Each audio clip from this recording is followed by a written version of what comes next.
esa otra persona,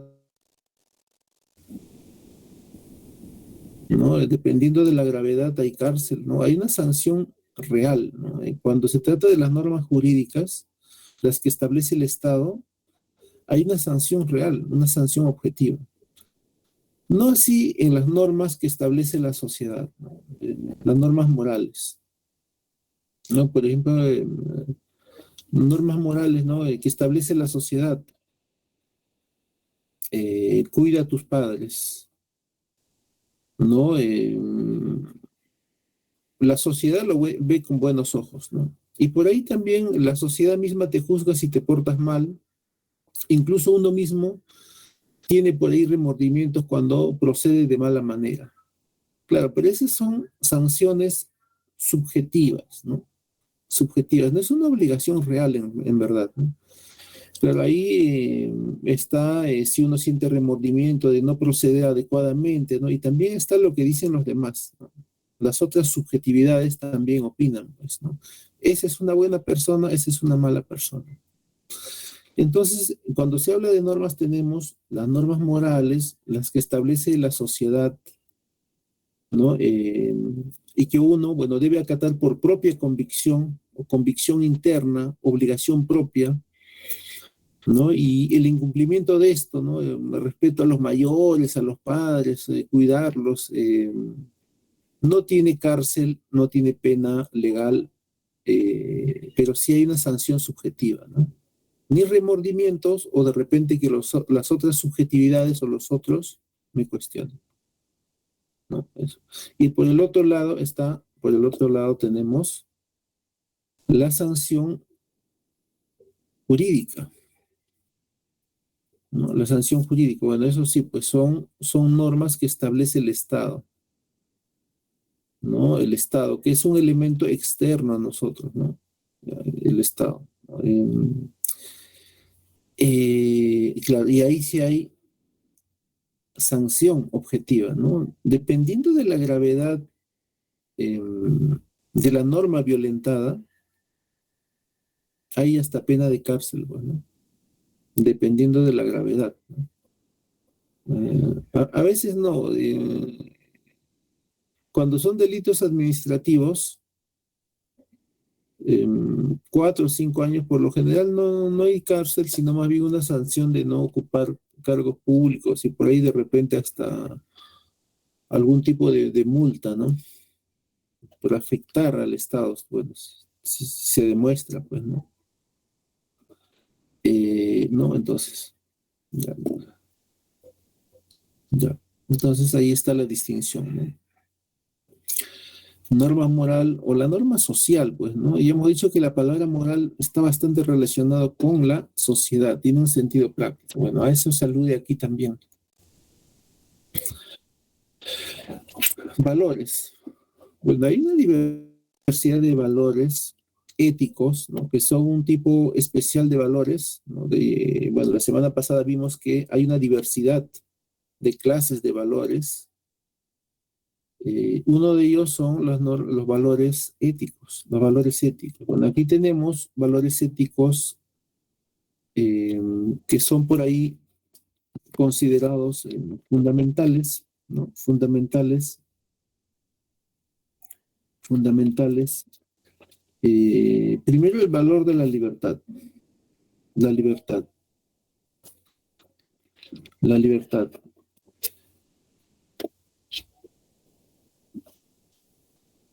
El hecho de que toda persona tenga la capacidad o la autonomía, ¿no? La capacidad o la autonomía de hacer algo o no hacerlo, ¿no?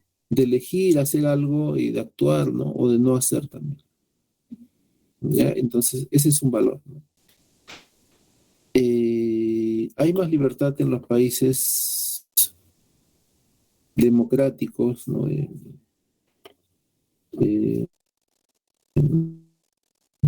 bueno, en China, a pesar de todo, ha progresado bastante, ¿no? Pero, por ejemplo, no se puede cuestionar al Estado en China. Ellos tienen control sobre los medios. No, hay bastante censura ahí, ¿no? Hay bastante censura. Bueno, no es que no haya libertad, ¿no? Hay menos libertad de todo. hay menos libertad. Ayudar a los otros, a los demás, ¿no? En épocas de desgracia, ¿no? Cuando ocurre, por ejemplo, no sé, un huaico, ¿no? Bueno, ahora no se ve tanto. La gente va, coopera con ropa, con comida, ¿no? Por ejemplo, ¿no? O por ahí, ¿no? En cada compra piden donativos, ¿no? Por este caso, bueno, sigue la guerra todavía en Ucrania, piden un pequeño donativo, ¿no? En algunos lugares de compra, ¿no? Bueno, ya también, ¿no? Bueno, esa solidaridad es ayudar a los otros, pues, no ser indiferentes, no ser indiferentes, ¿no? Es un valor también fundamental. El valor de la dignidad que se dijo la clase pasada es un valor fundamental para Kant, es decir, respetar a los otros. Claro, ese respeto a los otros tiene una diversidad de implicancias, ¿no? El respeto a los otros. Esto es que los otros están a un mismo nivel que nosotros. Por lo tanto, no están debajo de nosotros. No están debajo de nosotros y por eso es que uno no puede usarlos como un medio para alcanzar algún propósito, ¿no? El otro merece respeto, ¿no? Es un ser digno, ¿no? Es un fin en sí mismo. Merece respeto, ¿no? Aunque no se cumple, bueno, en teoría sí, pues en teoría la dignidad dice eso, ¿no? Ya. Luego tenemos la igualdad y la justicia. La igualdad y la justicia son dos valores éticos fundamentales, sobre todo para el pragmatismo, ¿no? El pragmatismo a la hora de hablar de la sociedad, un tanto afín al pensamiento utilitarista, plantea el hecho de que para la adecuada convivencia, primero debe haber igualdad, ¿no? Igualdad, al menos una igualdad teórica, pues, ¿no? En la práctica, bueno, no se da, pues, ¿no? No, debe haber una igualdad en primera instancia y en segundo lugar, justicia. Justicia para todos. Aunque también, bueno, en teoría de nuevo, ¿no? El papel soporta todo. Igualdad. Todos tenemos los mismos derechos, ¿no? Los mismos derechos en la sociedad, en la sociedad, en la sociedad, ¿no? Eh, bueno, en teoría. Ahora, en algunas sociedades es todavía más evidente que no hay igualdad, pues, ¿no? Claro, por eso es que el pragmatismo es bastante afín a aquellos países liberales, ¿no? O que tengan una tendencia, aun cuando es socialista, que tenga tendencia al liberalismo, a lo democrático, ¿no? Porque en Europa hay, sobre todo en los países nórdicos, hay países de tendencia socialista, pero tienen estos rasgos, ¿no? De la igualdad, la justicia. En teoría, ¿no? En teoría, bueno. Y lo otro, la justicia, distribución por igual de premios y castigos, ¿no? Nuevamente, ¿no? La teoría dice eso, ¿no? En teoría todo el mundo tiene por igual, ¿no? Por igual derecho a los bienes o a los premios y a los castigos, ¿no? Por igual, ¿no? Si alguien comete un delito, independientemente de si sea pobre o rico, debería tener en teoría la misma sanción, ¿no? Pero no ocurre eso porque cuando está el dinero de por medio, se elude la responsabilidad. Aquí, en Norteamérica o en la China igual, ¿no? Igual, ¿no? Yo hace ya bastantes años hubo un delito en China, ¿no? El hijo del millonario no lo acusaron de nada porque el que asumió la culpa fue un empleado, ¿verdad? No fue un empleado, bueno, le habrán pagado, pues, no le habrán pagado, pero ya eso es una justicia entre comillas, ¿no? Pero bueno, en cualquier lugar pasan cosas parecidas a eso. Pero en teoría, ¿qué dice no, el valor de la justicia? Equidad en los premios y castigos, o bienes y castigos, es lo mismo, ¿no? Es lo mismo. Distribución equitativa de premios y castigos o de bienes y castigos.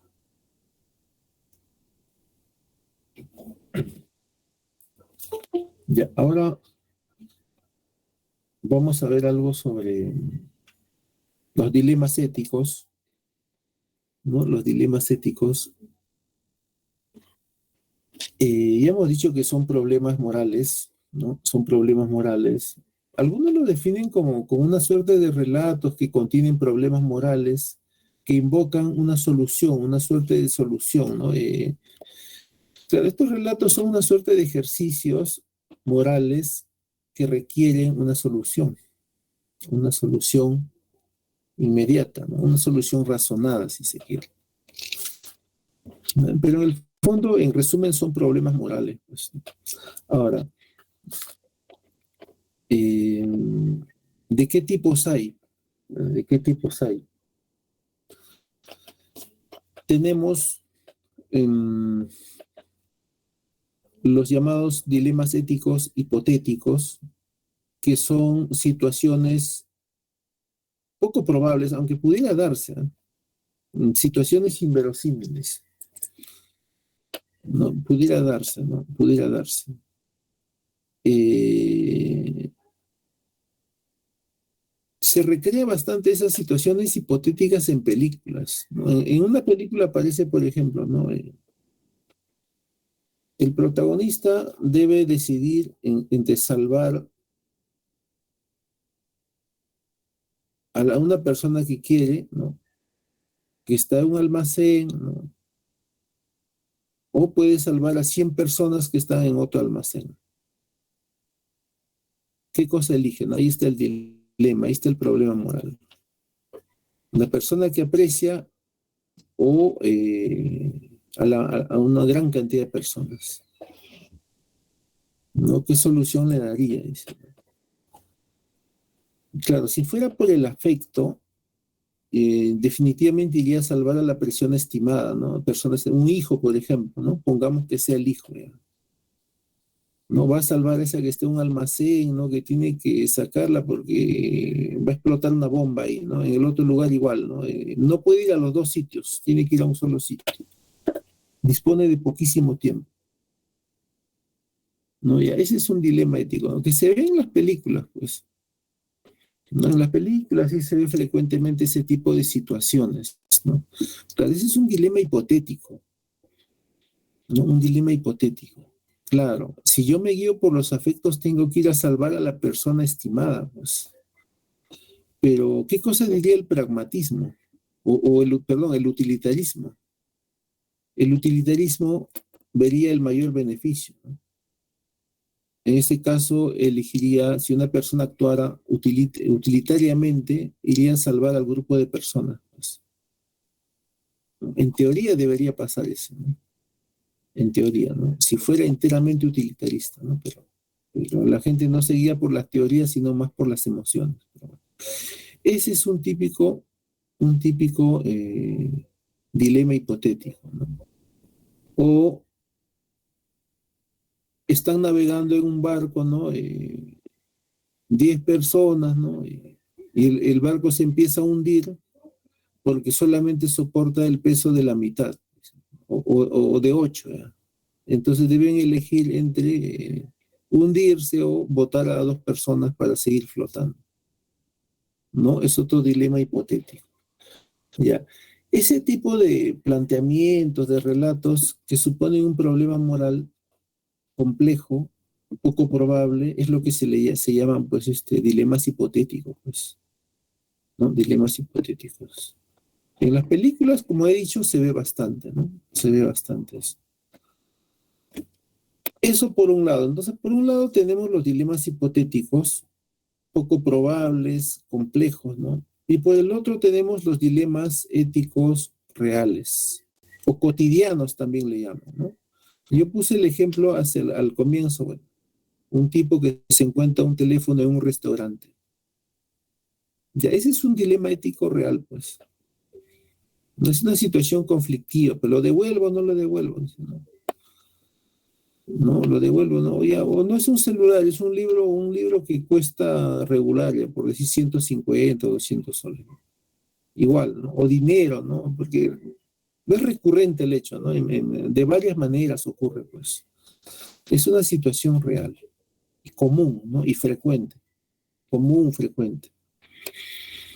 Ya, entonces ahí viene el dilema, ¿no? Lo devuelvo, ¿no? Ya se fue el dueño, bueno, al dependiente lo dejo porque va a venir más tarde, ¿no? Cuando se dé cuenta que ha perdido algo, el propietario va a venir a buscar, ¿no? Lo suyo, ¿ya? Lo suyo, ¿no? Entonces, bueno, ese sí es un dilema real, pues, porque es cotidiano, ¿no?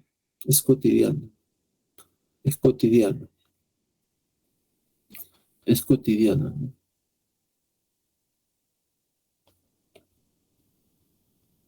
Ya. Lo otro sí es complejo, pues. Vamos a ver ahora, más que complejo, lo hipotético es poco probable, ¿no? Es extraño, pues. Bueno, también es complejo, pues. Es complejo y poco probable a la vez, ¿no? Es raro. Vamos a ver ahora algunos casos de dilemas éticos. En el caso del aborto es un dilema real, pero a la vez es complejo también. El aborto es la interrupción del embarazo de manera intencional, ¿no? Se interrumpe el desarrollo de un ser humano, ¿eh? De un ser humano, de un ser humano, ¿no? Eso, ahora, todos los casos de aborto no son iguales, pues, no son iguales, ¿no? Hay una diversidad de situaciones, ¿no? Por ejemplo, hay una en la que el feto nace, se forma sin cerebro, ¿no? No tiene cerebro. Se sabe por literatura médica que va a morir al nacer. Y lo que es más todavía, ¿no? Representa peligro para la vida de la madre, ¿no? La madre puede morir en el proceso. Se puede complicar ahí, ¿no? Porque el feto ese que no tiene cerebro puede morir adentro, pues. Entonces, en este caso, la medicina recomienda que se haga un aborto inducido. Pero aún en esos casos, en algunos países latinoamericanos, no está adecuadamente regulado y no se puede interrumpir el embarazo. Hay ese vacío. No recuerdo qué países, pero hay, ¿no? Tampoco tengo por qué saber en qué país en concreto, ¿no? Ahora, no sé hasta qué medida es permisivo el aborto acá en nuestro país, pero bueno, ¿no? Todas las jurisprudencias no son iguales, pues. No todos en todos los países, ¿no? El sistema legal es distinto, ¿no? Es distinto. Pero en ese caso, al menos, ¿no? Está justificado médicamente, pues, ¿no? No, bueno, ese es un caso, ¿no? Ese es un caso. Ahora, bueno, es un caso. Y así hay una diversidad de casos, pues. No hay una diversidad de casos. Ahora se puede saber, no al poco tiempo, por ejemplo, si el niño va a tener algún problema, ¿no? Le hace un análisis, creo que algún tipo de análisis citológico a células relacionadas al embrión, bueno, ¿no? Y claro, en otros países sí te autorizan el aborto, ¿no? Eh, claro, en Europa hay bastante permisividad, bueno, ¿no? En Europa, ¿no? Ya en algunos casos exageradamente, pero bueno. Ahora, entonces, sobre la posición del aborto, hay dos posiciones, dos posiciones. La primera, eh, apoyada entre muchos, ¿no? Entre diversas personas por Peter Singer, Peter Singer, que es un filósofo australiano. Para Peter Singer, el feto no es una persona. Entonces, él sí está a favor del aborto.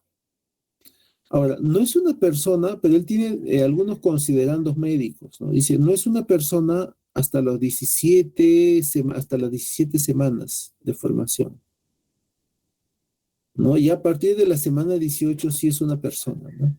Y ahí no sería, no es adecuado el aborto, dice.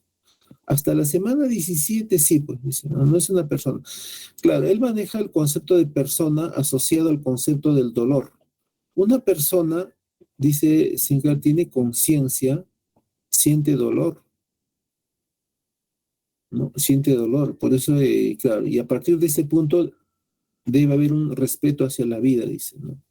Entonces, ¿cuándo se convierte en persona el feto para Singer? A partir de los 18 semanas de embarazo. Antes de eso sí puede haber aborto. Dice, bueno, esa es la posición de Singer. No son todos, ¿no? Otros son más radicales, ¿no? Más allá de 18 lo permiten también, pero no es el caso de él, ¿no? Claro, dice a partir de las 18 semanas, bueno, ya el feto es una persona, tiene conciencia, siente, dice, ¿no? Y todo lo que tiene, ¿no? Personalidad, siente el entorno, tiene derecho a la vida. Ahora bien, ese concepto, Peter Singer lo hace extensivo a los animales. No dice los animales, bueno, tiene un libro que se llama Personalidad Animal, si mal no recuerdo. Bueno, el hecho es que ellos sienten, dicen. Entonces, no se les debe maltratar, no se les debe fagocitar o comer, dicen. Claro, Peter Singer es vegetariano, entonces es consecuente con lo que dice, ¿no? No son consecuentes, por ejemplo, personas, ¿no? Que son antitaurinos, ¿no? Y sin embargo no son veganos, pues no comen carne, ¿no? Incluso comen res y todo, ¿no? No le veo mayor sentido ahí, ¿no? Pero en caso de Peter Singer sí, pues es consecuente, él es vegetariano, ¿no? Entonces ahí está, esa es la posición de Peter Singer, ¿no? Y ahí hay otras, ¿no? Y hay otras todavía más radicales, dicen, ¿no? ¿No? Que permiten, que aceptan un aborto más allá de las 17 semanas, ¿no? Más allá de eso, ¿no? ¿Cuántos meses son 17 semanas? A ver, a cálculo, em, uno, dos, algo más de 3 meses, un poquito más, ¿no? O sea, más o menos hasta esa etapa, él acepta el aborto, ¿no? El aborto inducido, ¿no? Porque también está lo otro, ¿no? Claro, el aborto natural, ¿no? Que puede ocurrir por efecto de un accidente, ¿no? Se cae la mamá, bueno, o sufre algún problema fisiológico, bueno, ¿no? Aborto, ¿no? Es un aborto natural, ¿no? Claro, aquí estamos hablando del aborto inducido, ¿no? Y entonces más o menos hasta las 17 semanas, que son un poco más de 3 meses, creo me parece, ¿no? Está permitido o debería estar permitido para Peter Singer el aborto, ¿no? Después ya no era, ¿no? Después ya no. Por esos conceptos de la personalidad, la conciencia, el dolor, ¿no? El dolor. Ya. Ahora, posiciones en contra. Bueno, de entre las muchas que hay también, ¿no? Tenemos la de Robert Spielmann, que es un filósofo austríaco, ¿no? Austríaco, en lengua alemana, Spielmann. El feto es una persona ya desde la concepción, o sea, desde el primer día, desde la primera semana. Ahora, mucho, claro, y por lo tanto, él, por eso dice, no se debe producir un aborto inducido, no se debería practicar, no se debería realizar, no se debería realizar. Ahora, mucho tiene que ver también en los planteamientos de Spielmann, el hecho de su concepción cristiana. Él es un pensador cristiano, es un filósofo cristiano, austríaco cristiano. Encima creo que pues no es católico. Robert Spielmann, ¿no? Entonces, claro, y ahí una de las pautas del catolicismo es la defensa de la vida, ¿no? Pero ya también a ultranza, una ultranza, bueno. Bueno, es la posición de Spielmann, ¿no? Posición en contra, en contra. Vamos a ver otro problema, otro problema.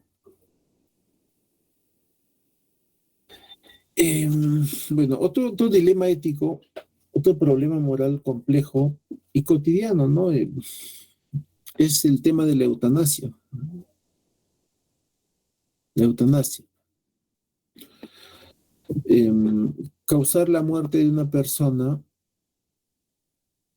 por petición propia o si estás inconsciente, de repente en coma, la familia, ¿no? Es la que autoriza en esos casos. En esos casos. Aquí también hay una diversidad de situaciones, ¿no? Todas las situaciones no son iguales, ¿no? Y en el caso de la eutanasia, igual, ¿no? Nuevamente está el asunto de la jurisprudencia, la legalidad, ¿no? Las creencias religiosas, etcétera, ¿no? Todo tiene que ver a la hora de asumir una posición a favor o en contra, o en contra. Entonces, significa verdadero, eutanasia viene thanatos, muerte, ¿no? Se traduce eutanasia como muerte verdadera. Claro, es el acto médico que consiste en interrumpir la vida, ¿no? Interrumpir la vida de una persona, ¿no? Eh,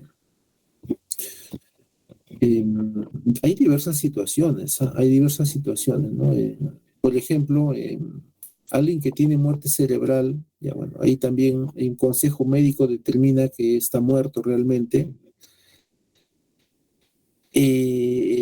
Señala que lo adecuado es desconectarlo, ¿no? Porque incluso ya está conectado a aparatos, pues, ¿no? Respirador artificial, ¿no? Claro, pero la familia tiene que autorizar, ¿no? Aparte que es costosísimo eso, tiene que autorizar, ¿no?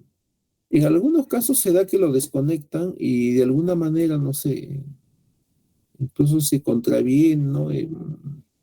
Se opone a la, ¿no?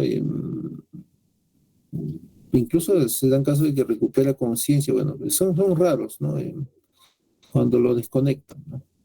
Por lo general lo que ocurre es cuando te desconectan, está grave, bueno, simplemente ya deja de respirar, pues, ¿no? En ese caso lo autoriza la familia cuando el paciente está inconsciente, pues. Hay otros casos que no es así, ¿no? Es el caso de los que tienen una enfermedad terminal, por ejemplo, un cáncer o una enfermedad degenerativa, ¿no? Una enfermedad degenerativa, como la esclerosis múltiple, pues, ¿no? La que tenía Stephen Hawking, ¿no? Ya que no te permite andar, ¿no? Bueno, eso todo el mundo no asume una enfermedad terminal o una enfermedad degenerativa de la misma manera. No la asume. Stephen Hawking la asumió de una manera distinta, ¿no? Eh, yo conocí, bueno, tuve un amigo ya hace años que ha fallecido, ¿no? Bueno, era una enfermedad terminal. En esos casos estaba tratado, bueno, ahí se estaba usando lo que es lo que llaman el aceite de marihuana, pues en ese caso es para suprimir, ¿no? La conexión que hay con el dolor cuando el cuerpo se conecta con el sistema nervioso central, con el cerebro, bueno, ¿no?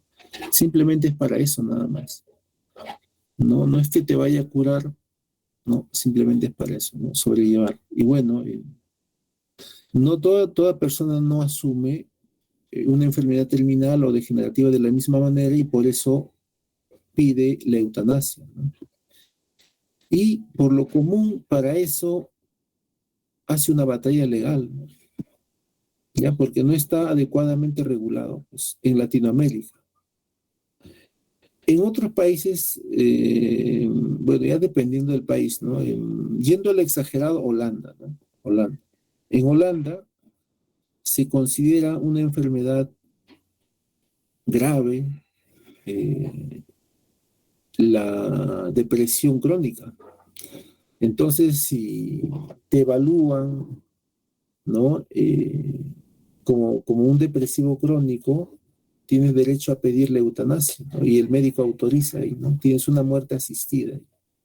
Claro, no está hablando de una enfermedad terminal, no es una enfermedad degenerativa que te va a impedir, ¿no? No te va a dejar caminar, por ejemplo, no moverte, ¿no? Ya, bueno, ese caso de Holanda, ¿no? Ya yendo a lo exagerado, ya, pues, ¿no? Ahí hay bastante permisividad, no solamente hacia ese asunto, sino también hacia otros, pero bueno, es otro tema, ¿eh? Entonces, todos los casos de eutanasia no son iguales. son distintos, ¿no? Hay una diversidad de situaciones.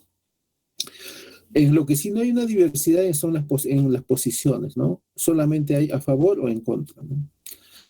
Los que están a favor de la eutanasia, bueno, lo importante es la libertad humana, el hecho de que cada persona pueda elegir su destino, ¿no? Si considera que no es adecuado seguir viviendo bajo situaciones X, ¿no? Es mejor la interrupción de la vida, ¿no? Total, es su propia decisión. Ya, esa sería la posición a favor. Y la posición en contra, bueno, simplemente que la vida es un derecho fundamental, ¿no? Y no se puede ir en contra de ella. Ahora, en este planteamiento, bastante tienen que ver creencias, ¿no? Creencias religiosas. Bueno, no totalmente, ¿ah? Pero sí en muchas argumentaciones, ¿no? Sí, ¿no? Que el derecho a la vida, ¿no? Pueden haber otros tipos de argumentaciones que no necesariamente sean religiosas, ¿no? Y siempre lo mismo, ¿no? En contra, defender la vida, dicen. Defender la vida. Pero bueno, voy a poner las claves. Ya, sí son las claves. Vamos a ver acá.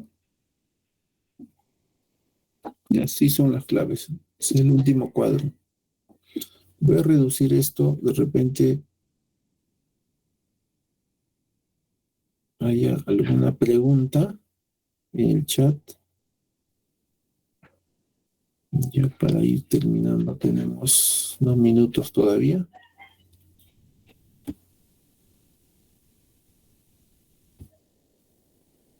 Ya. A ver, en la lectura ha venido algo aquí. A ver. Voy a ampliar en la lectura si hay algún glosario, algo para comentar. Aunque esa lectura tienen para revisarla luego, les van a dar también las claves. Valor moral, bueno, ya hablamos de los valores, sabemos que es una norma, el acto moral también.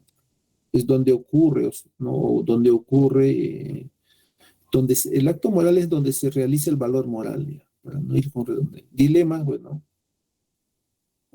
dilema es simplemente un problema, pues, ¿no? Si digo dilema ético, bueno, un dilema moral, pues. Eutanasia, muerte verdadera. Ya, bueno, no hay nada. Voy a volver, a las claves. Gente, ya está. Ya, ¿alguna pregunta? Ya para ir terminando, tenemos todavía unos 4 minutos, me parece.